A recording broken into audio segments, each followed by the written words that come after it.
it occurs to a lot of people that there's a lot of differences in Islam, and it may bother them, and they may cause a lot of confusion for them. So the answer to your question is to understand that the Qur'an, like many other books, like many other speech of people, has in it the text, the words that only have one meaning.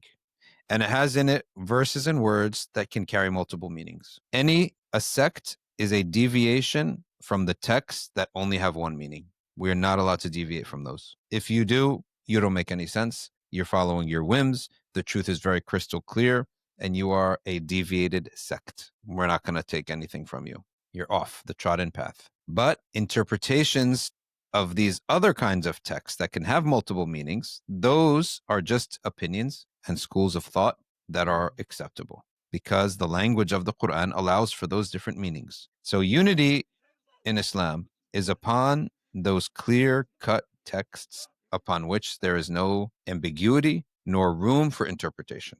That's what we unify upon, because we cannot unify. There's no point in unifying truth with falsehood. Certain things you want to discriminate from, right? When you go to your kitchen, you want to discriminate the dirty dishes from the clean dishes. You don't want to you don't want to serve food in a dirty dish or put water in a dirty cup. So we discriminate clean from dirty. In a hospital, you discriminate the sick, right, from the recovering.